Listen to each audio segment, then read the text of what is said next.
जय हिंद साथियों, स्वागत है आप सभी का टीडीएम क्लासेस पे। मैं तिलक आप लोगों का स्वागत करता हूं आज के इस नए टॉपिक फंडामेंटल ड्यूटीज, यानी कि संविधान का वह महत्वपूर्ण टॉपिक जहां से एक न एक प्रश्न आपको प्रतियोगी परीक्षाओं में देखने को मिलता है। ये वो महत्वपूर्ण टॉपिक में से है साथियों, जहां से प्रश्न जो है एग्जामिनर जो है एक न एक प्रश्न आप लोगों को परीक्षा में देखने को जरूर मिलेगा। तो जो फंडामेंटल ड्यूटीज होता है वो भारतीय संविधान का महत्वपूर्ण टॉपिक होता है, क्योंकि इसको पढ़ने के बाद हमको ये समझ में आ जाता है कि हमारे पास अधिकारों के साथ साथ, क्योंकि भाग 3 में हमको मौलिक अधिकार प्राप्त है, हमको अधिकार प्राप्त होने के साथ साथ हमारे क्या कर्तव्य होते हैं, उन सारी चीजों के बारे में आज के इस टॉपिक से आप लोगों को समझ में आएगा।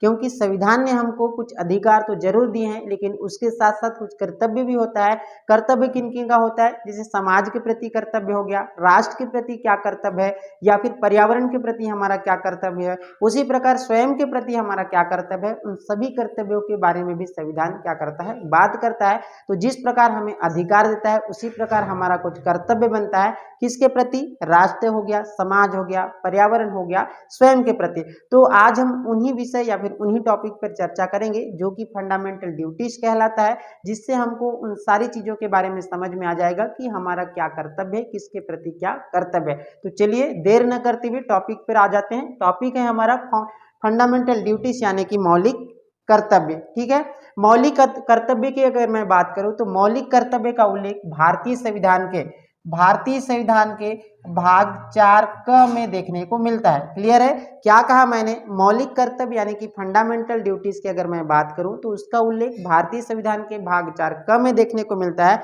और मैं शुरुआत में ही बता दिया हूं कि कहीं पर भी क या फिर इंग्लिश का ए वर्ड देखने को मिले तो उसका अर्थ होता है कि उसका उल्लेख मूल संविधान में नहीं था, यानी कि मूल संविधान में मौलिक कर्तव्य नहीं था, कहीं न कहीं पर संविधान में संशोधन के माध्यम से उसे संविधान में जोड़ा गया है। क्लियर है, तो यहाँ पर मूल कर्तव्य जो है भारतीय संविधान के भाग 4 क में देखने को मिलता है। अगर अनुच्छेद की अगर मैं बात करूं तो अनुच्छेद 51 क में भारतीय संविधान में मूल कर्तव्य यानी कि फंडामेंटल ड्यूटीज से संबंधित प्रावधान हमें देखने को मिलता है। क्लियर है यहाँ तक।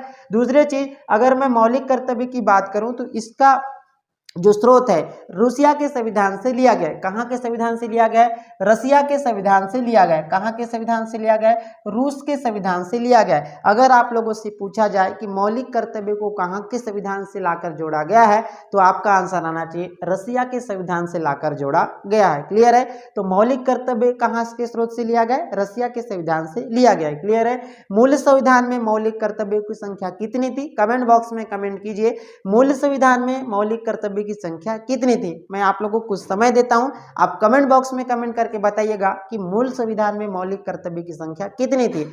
तो आंसर आप लोगों का आना चाहिए कमेंट बॉक्स में। तो मूल संविधान में मौलिक कर्तव्य की संख्या 0 थी। आप बोलेंगे कैसे सर, क्योंकि मूल संविधान में अगर होता तो यहाँ पर 4 के बाद क नहीं लिखा होता। क का मतलब ये होता है कि कहीं न कहीं पर मूल संविधान में नहीं था, संविधान में संशोधन के माध्यम से इस टॉपिक को जोड़ा गया है। क्लियर है, यहाँ तक हम लोगों को बात क्लियर रूप से समझ में आ जाती है। क्लियर है, तो भारतीय संविधान में जो है भाग 4 क में देखने को मिलता है 51 क में, और कहाँ के संविधान से लिया गया है, रसिया के संविधान से लिया गया है। यहाँ तक हम लोगों को समझ में आया। दूसरी बात जो है, जो मौलिक कर्तव्य मैं बता रहा हूँ, ये जो है कौन सी समिति के, सरदार स्वर्ण सिंह समिति की सिफारिश से मौलिक कर्तव्यों को भारतीय संविधान में जोड़ा गया। प्रश्न जो है बहुत बार एग्जाम में देखने को मिलता है कि मौलिक कर्तव्यों को कहाँ के संविधान से लिया गया, पहला प्रश्न।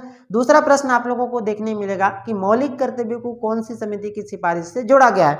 व्यापम वगैरह में हमेशा देखने को मिलता है। तो मौलिक कर्तव्य को जो है किसकी सिफारिश से, सरदार स्वर्ण सिंह समिति की सिफारिश से जोड़ा गया। जब सरदार स्वर्ण सिंह समिति ने मौलिक कर्तव्य की सिफारिश की थी संविधान में जोड़ने की, तो उन्होंने 8 प्रकार के मौलिक कर्तव्य की सिफारिश की थी। कितने प्रकार के, 8 मौलिक कर्तव्यों को संविधान में जोड़ने की सिफारिश की थी। लेकिन संविधान में कितने मौलिक कर्तव्यों को जोड़ा गया, 10 मौलिक कर्तव्यों को जोड़ा गया। क्लियर है, और जब मैं बता रहा हूं कि क का मतलब क्या है, संविधान में संशोधन के माध्यम से जोड़ा गया है, तो उसके बाद कितने मौलिक कर्तव्यों को जोड़ा, 10 मौलिक कर्तव्यों को जोड़ा गया।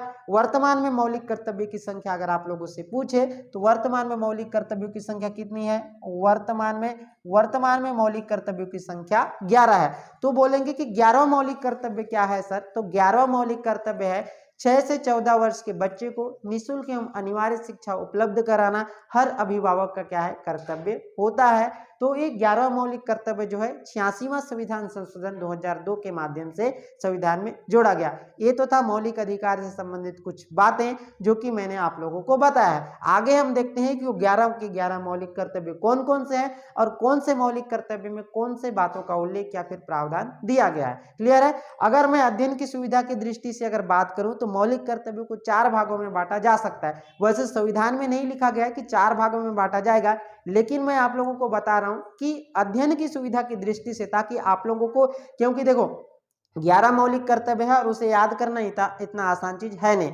वैसे आप बार बार उसको पढ़ोगे लिखोगे तो याद आ जाता है, लेकिन हर किसी को याद नहीं होता। तो उसको अध्ययन की सुविधा की दृष्टि से यदि किसी चीज को आप एक पार्ट में बांटकर याद करते हैं तो हमको क्या हो जाता है, आसान लगने लग जाता है और बहुत जल्दी याद होता है। क्लियर है। इसको हम क्या कर सकते हैं, 4 भागों में बांट सकते हैं। पहला समाज, पहला क्या, राष्ट्र के प्रति कर्तव्य। राष्ट्र के प्रति हमारा क्या कर्तव्य, उतने जो हमारे मौलिक कर्तव्य उसको अलग कर दो। दूसरा चीज, समाज के प्रति हमारा क्या कर्तव्य, उसके जो जितने भी कर्तव्य रहे उसको अलग से याद कर लो। फिर तीसरा चीज मैं बताऊंगा पर्यावरण के प्रति कर्तव्य। पर्यावरण के प्रति हमारा क्या कर्तव्य होता है उसको थोड़ा सा अलग कर लो, ताकि आप लोगों को छोटा छोटा होगा तो याद करने में आसानी होगी। और पांचवा हमारा स्वयं के प्रति क्या कर्तव्य, मतलब खुद के प्रति भी तो कुछ कर्तव्य होता है कि नहीं। तो इनको अगर मैं 4 भागों में बांटूं तो अध्ययन की सुविधा में क्या आ जाते हैं, आसानी हो जाती है। क्लियर है। चलिए देखते हैं कि 4 मौलिक कर्तव्य 11 के 11 मौलिक कर्तव्य कौन कौन से।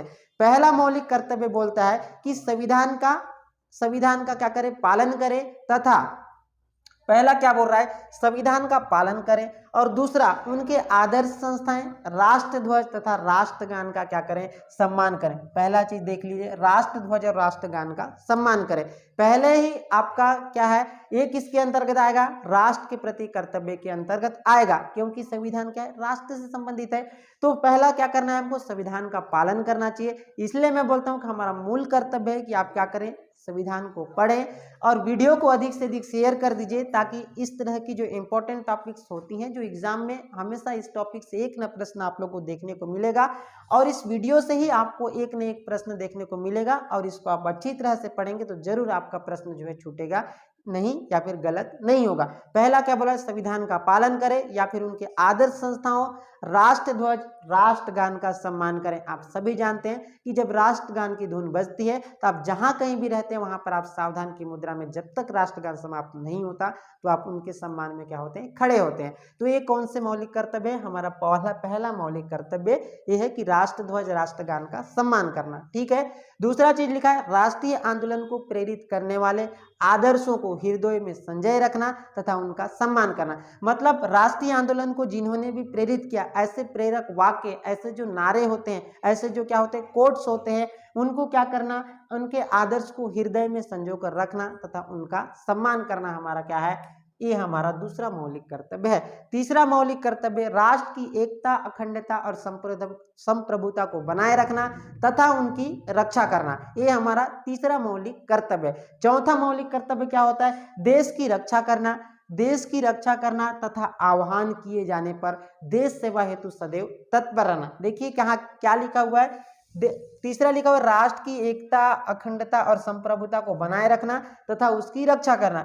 चौथा लिखा हुआ है देश की रक्षा करना, क्या करना, देश की रक्षा करना तथा यदि आह्वान किया जाए तो देश सेवा हेतु सदैव तत्पर रहना, ये हमारा चौथा मौलिक कर्तव्य है। देखो यहां तक की अगर मैं बात करूं, जो इतने पहला, दूसरा, तीसरा और चौथा जो मौलिक कर्तव्य है ये लिखा हुआ है किसमें, ये इसको मैं राष्ट्र के प्रति कर्तव्य में पढ़ सकता हूं अध्ययन की सुविधा की दृष्टि से।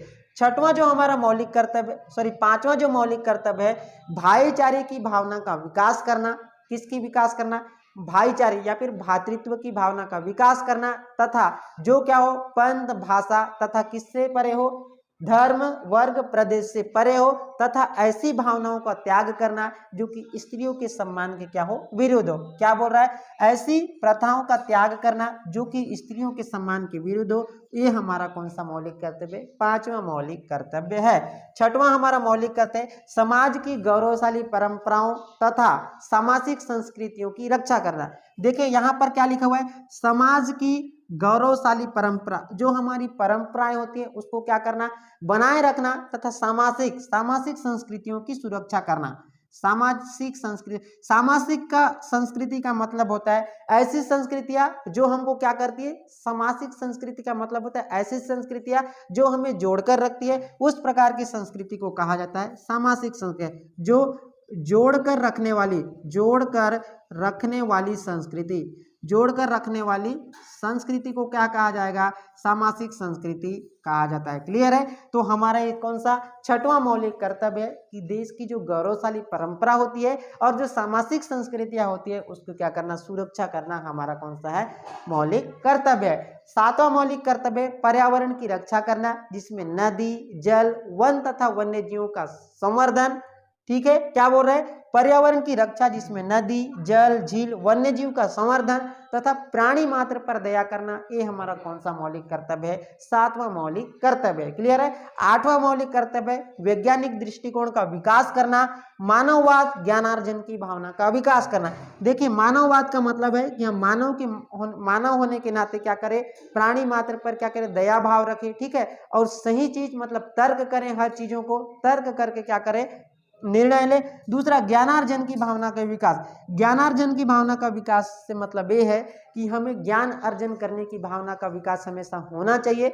मैं किसी चीज को जानता हूं तो ये यही सर्वज्ञ है, इस प्रकार की भावना नहीं होना चाहिए, यानी कि हमेशा ज्ञानार्जन की भावना का विकास करते रहना चाहिए। इस प्रकार हमारा ये कौन सा मौलिक कर्तव्य होता है, ये हमारा है कौन सा, आठवां मौलिक कर्तव्य। नौवां मौलिक कर्तव्य है सार्वजनिक संपत्ति की रक्षा करना। क्या बोल रहा है, सार्वजनिक संपत्ति की सुरक्षा तथा हिंसा से दूर रहे। सार्वजनिक संपत्ति का मतलब होता है कि देश की जो भी सार्वजनिक संपत्तियां होती हैं उसकी रक्षा करना भी हमारा क्या है, परम कर्तव्य है। तथा हिंसा मतलब मन, कर्म, वचन से किसी की भी बारे में गलत सोचना क्या कहलाता है, हिंसा होता है। इस प्रकार की भावना से हमको क्या होना चाहिए, दूर रहना चाहिए। क्लियर है।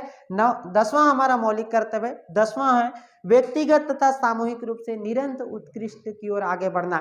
देखिए, ये तो हो जाएगा, देखो भाईचारे की भावना, समाज की गौरवशाली, पर्यावरण और वैज्ञानिक, ये जो हो जाएगा किसके प्रति कर्तव्य हो जाएगा, और ये सार्वजनिक संपत्ति की सुरक्षा पर्यावरण के प्रति कर्तव्य में आता है। लेकिन अगर इसको मैं बात करूं 10वां और 11वां, तो ये स्वयं के प्रति कर्तव्य आप इसको पढ़ सकते हैं। मतलब व्यक्तिगत तथा सामूहिक रूप से आप निरंतर उत्कृष्ट की ओर आगे बढ़ते रहे, ये हमारा क्या है, स्वयं के प्रति कर्तव्य है, और ये हमारा 10वां मौलिक कर्तव्य है। 11वां मौलिक कर्तव्य मैंने पहले भी बता दिया आप लोगों को कि 6 से 14 वर्ष के बच्चे को निःशुल्क और अनिवार्य शिक्षा प्रदान करवाना हर अभिभावक का क्या है, कर्तव्य होता है, ड्यूटीज होता है। और इसको कौन से संविधान संशोधन, 86वां संविधान संशोधन 2002 के माध्यम से भारतीय संविधान में जोड़ा गया। तो साथियों, ये तो था हमारा मौलिक कर्तव्य, जिनसे जुड़ी सारी चीजों को मैंने आप लोगों के सामने रख दिया है। तो आप वीडियो को अधिक से अधिक शेयर कीजिए। वीडियो को 2 से 3 बार देखेंगे तो आप लोगों की बहुत जल्दी जो है याद हो जाएगा और समझ में आ जाएगा। उम्मीद करता हूं कि आज की इस वीडियो से मौलिक कर्तव्य से संबंधित सारी जानकारियां आप लोगों को एक जगह पर मिल गई होंगी। आप इसे नोट करके रख लीजिए, ताकि इसको 2-3 बार पढ़ेंगे डेली तो आपको मौलिक अधिकार से संबंधित सारे फैक्ट याद हो जाएंगे। एक बार हम लोग रिवीजन कर लेते हैं कि मौलिक अधिकार की अगर मैं बात करूं तो भारतीय संविधान के भाग 4 क में देखने को मिलता है। अनुच्छेद की अगर मैं बात करूं तो 51 क में देखने को मिलता है। कि अगर आप लोगों से पूछे तो सरदार स्वर्ण सिंह समिति की सिफारिश पर मौलिक कर्तव्य को संविधान में जोड़ा गया। अगर आप लोगों से पूछे कि संविधान में सरदार स्वर्ण सिंह समिति ने कितने प्रकार के मौलिक कर्तव्य की सिफारिश की थी, 8 प्रकार के मौलिक कर्तव्य की सिफारिश की थी। लेकिन संविधान में कितने मौलिक कर्तव्यों को जोड़ा गया, 10 मौलिक कर्तव्यों को जोड़ा गया। क्लियर है। तो संविधान में जो है 8 प्रकार के मौलिक कर्तव्य की सिफारिश की थी, लेकिन 10 मौलिक कर्तव्यों को जोड़ा गया। क्लियर है। दूसरा चीज क्या है, दूसरा चीज मैंने बताया कि जो मौलिक कर्तव्य होता है वो क्या होता है, वर्तमान में कितने हैं, 11 है। और मौलिक कर्तव्य की संख्या अगर मूल संविधान में पूछे तो 0 थे। कई बार क्या होता है, मूल संविधान में मौलिक कर्तव्य की संख्या कितनी थी ऐसा प्रश्न पूछता है तो लोग क्या कर देते हैं, 10 या फिर 11 ऑप्शन मार के आ जाते हैं, और घर में आकर देखते हैं तो उसका आंसर क्या हुआ, गलत हुआ रहता है। ठीक है। तो ये तो था मौलिक कर्तव्य से संबंधित वो सारी जानकारियां जो मैं आप लोगों के सामने रख दिया हूं। उम्मीद करता हूं कि मौलिक कर्तव्य से संबंधित तो सारी जानकारियां आप लोगों को अच्छे से समझ में आ गई है। मिलते हैं अगली क्लास में एक नए टॉपिक के साथ। आज के लिए इतना ही, मिलते हैं अगली क्लास में। Thank you.